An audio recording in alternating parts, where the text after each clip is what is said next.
This review is most likely going to rival the length of your average feature-length film, so let's get this introduction over with swiftly.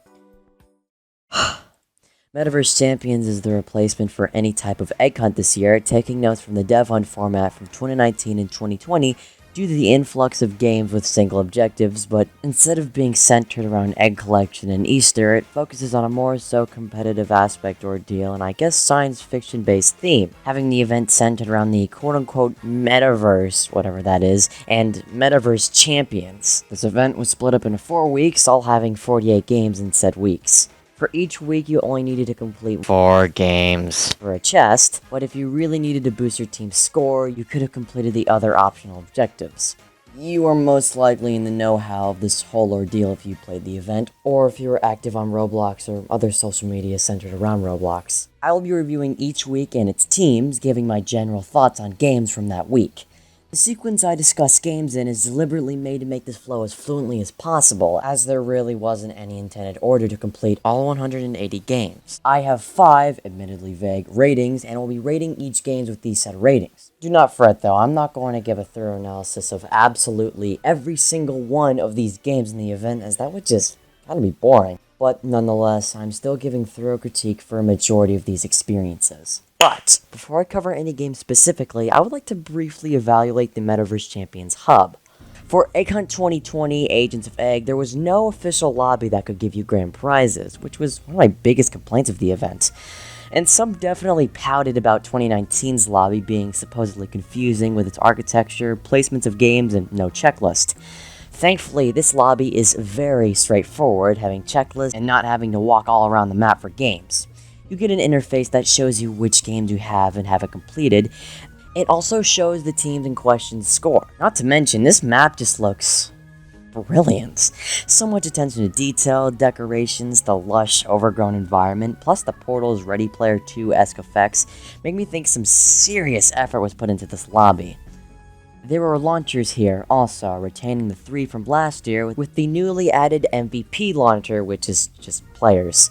While I certainly respected this, there is no gear or any way to launch crates in other games, which is a little bit disappointing considering the lobby's rather minute player size. Thankfully, you can't steal crates you already own, and they make a nice sound effect when you pick up one. Nice. So yeah, very, very good lobby. I guess my only nitpick for the lobby itself is the pretty low-res quality of textures on meshes. But again, it's just a nitpick. Okay, enough with all this. Let's delve into the games. Let's start with Sparks. For this, you have to complete 75 stages, which will grant you access into the cavern, departure from it, and get the crate. The whole complete 75 stages part was actually pretty sluggish considering its astounding easiness, as it's the first 2 levels of a difficulty chart obby, which are usually blisteringly easy. But the flood escape ending was actually really fun and exhilarating. It was very easy to follow due to being cleverly designed with all the arrows and didn't feel monotonous at all. You get to climb up all these ropes, then hit these buttons, you get to jump up, down. It is indeed quite varied. Overall, that was actually pretty good and a great way to start week 1. Only 179 more games to go. Here we have the dreaded dilemma, which I dub the normal event player problem. Maintaining a balance that satisfies both normal players and event players can be a pretty hard task due to one having more loyalty than the other, and both having different desires for playing the game in question. Event players screwing up normal players' gameplay due to just not trying to wait out the event, normal players purposely screwing up event players' objectives, event players having to wait for specific rounds, and if these rounds are too rare, it makes event players impatient. If they're too common, it makes normal players fatigued of them. It can be a mess, and I think God's Island did it, I guess, somewhat serviceable. In rounds, you must collect orbs, get 3 of them, and bring them back to the event NPC. Only 1 spawns per game, and only spawns when a player activates a disaster. I think the spawn rate should have just been a little higher, maybe having a couple more per round. But besides that, it was alright, and balance it out where you actually have to place down disasters due to orbs only spawning when disasters are implemented, stopping people throwing the game for other event players, so I guess it was decent. Find the dismembered body parts of Sparks and return them to this cavern area to get the crate. Thankfully, and this is yet another problem with dev hunts, you can't steal the remains of Sparks from others as the collection and placement is all local to your account. That was alright. Complete the obby. That's it. I feel like our near and dearest Packstabber should have just made a new obby specifically for Sparks, or could have had a new portion of the game to have Sparks depicted mission. But what can you do? Wow, this game has actually evolved a lot since when I played it back in Egg Hunt 2020. It is radically different now, but for the objective, complete 4 rather mundane tasks that precisely boil down to just playing the game normally. This could use some work, but let's go ahead and compare this to Club Roblox.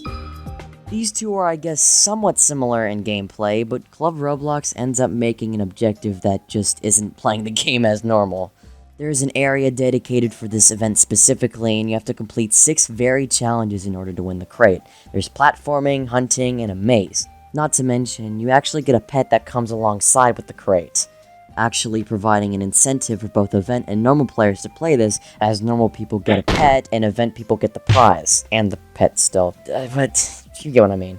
In addition, this map genuinely feels like Sparks' map with all the pink, elegant scenery. This was, in my opinion, better than my droplets due to feeling unique from playing the game normally, but still gets you in the gameplay loop. That was very good. Find 4 pillars, touch them all, get the crate. Despite the kind of annoying mechanics with hunger, health, and stamina, this is alright. I really like flying around as a humble little flying creature in games like this, and the pillars are actually quite discernible on max graphics. But despite that, you'll still have to keep a keen eye for these pillars, so that was pretty decent. Grind until you get enough power to break this rock, or get someone else to break the rock, and be lucky enough to pick up one of the 4 crates in order to get it. Now, I didn't grind for this one, as my friends just did it for me. They got the strength necessary, and they broke the rock, and I got it. But cheesing aside, I get the general concept of the objective, and this is why you just don't put simulators in your events. Every single time, their objective always boils down to play the game normally, stop at a point, get a prize. That definitely could have used some work. But for a type of game that actually usually works decently for events, let's look at Seaboard RP, or roleplay. Now, roleplay games aren't my favorite genre of Roblox or anything, but they're usually laid-back, non-round-based experiences that usually get creative with their objectives. There really isn't one specific way to integrate an objective for a roleplay game, so they're usually quite creative, as I said before. Seaboard Roleplay did this pretty interestingly, having you go on a scuba diving quest in order to get a battery to then retrieve it. I like interesting objectives like this where I'm doing an intriguing task like scuba diving, and other usually fun tasks I don't usually get to do in real life too much. The underwater portion of this map could have just been a little bit more smaller and filled with content, but I actually kind of like this one. It was a very fun objective, and it was actually really good. Complete a ski mission. Sounds simple enough, right? Well, ski lift takes a pretty embarrassingly time to get up to where you need to go, and there's conveniently game passes to get up there faster. I would have liked to do multiple interesting ski missions like going down the hill or maybe even rescuing somebody trapped under the snow from a failed ski mission, just stuff like that. But what's here is here, and the bulk of it was just trying to get up the mountain. It wasn't fun. Could have used some work. Look around the game for a crate. They spawn randomly all over the map, and it's recommended you drive around to find them. I went to the dealership, picked out my car, and lo and behold, I got this in under 6 minutes. I don't really know what to critique about this. I mean, driving around the map, I guess, technically gets you in the gameplay loop, I guess? But last year you had to do races and whatnot, and that was actually pretty creative, but I guess this was alright. Okay, the final week of Sparks' first week. What? Final week of Sparks' first week. Okay. In 2019, you had to blow up the base of this area, which was actually pretty disruptive to normal players, causing a rather obnoxious event just to get an egg. But here, it's a lot more subdued and non-disruptive. What you need to do is collect 3 objects to get the Sparks, requiring you to go get a zombie specimen and run about the base. Gosh, this was actually really creative and an interesting objective. But I did have one problem. So, you know in Icon 2019, people blew up the base just to get the prize? Well, now people here blow up the prize so you don't get the prize, a complete reverse. However, this doesn't really have to do with the event integration, as to be fair, you could play with friends on a small server. Admittedly, I'll be using tactics like that for the rest of the video, but don't worry, I still get the concept and the execution of the event integration, so I should have enough knowledge to properly critique it. But ignoring that, this was very creative and was executed very well. Alright, now we're done with Sparks for this week. The objectives were okay, but Club Roblox and Innovation Arctic Base were my total favorites for this week, and were very fun objectives that feel varied from just playing the game normally, but still get you in the gameplay loop. Anyways, AJ time. Complete the Metaverse Champions specific map and get the crate. This game provides a good example of a non-disruptive way to integrate event into a game, as people playing normally and people playing specifically for the event won't be clashing as the event's dedicated to a specific map, plus you all get the same loadout, making it fair on everyone. I guess the map doesn't feel very Metaverse Champions-y and just feels like any other map, but it's a minor nitpick, but besides that, it was pretty good. Play the game normally until you get 7,777 coins to buy Homeless Lad something. I forgot, I think it was a t-shirt. Yeah, not too much to say about this one. You play the game normally, you stop at a point, you get the prize. It was alright, but not too creative with the objective. However, an example of a creative objective in a tycoon would have to be Miner's Haven.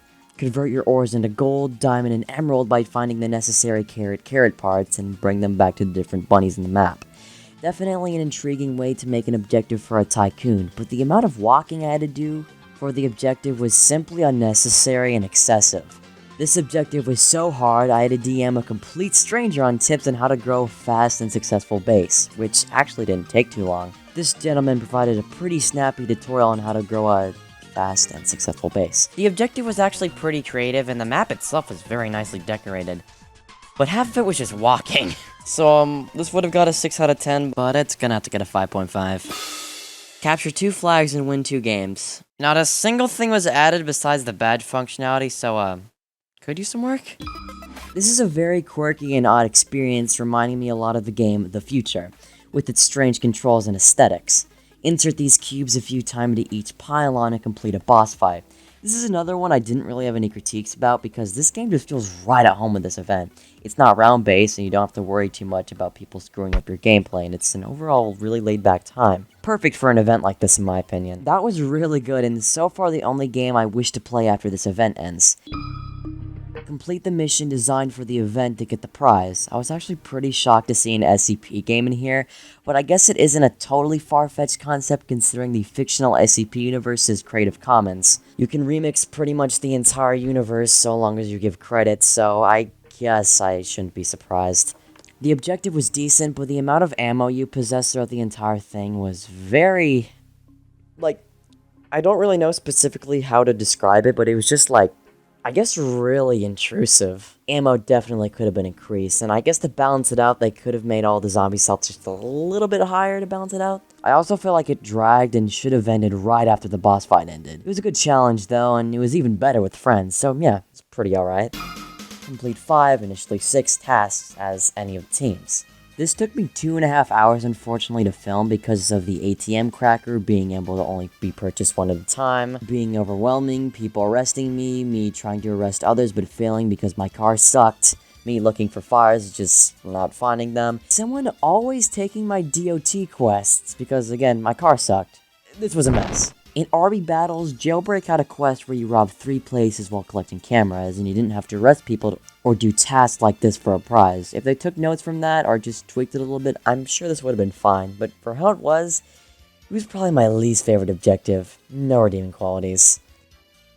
Oh yeah, you also had to pay for this game. Listen to my genuine reaction as I put 2 and 2 together and realize what the acronym-infested title of this game actually means. Oh no! I was being a bit theatrical here because this objective was actually decent. It's your run-of-the-mill, collect the items to get the win type of quest. And my only real criticism is that the place were in very open spots and could have been placed a little bit more creatively. Take for example how it was placed behind the rock. But all in all, that was serviceable. Win a round as a survivor, so just play the game normally. Gosh, I'm really starting to get repetitious with my points for these games.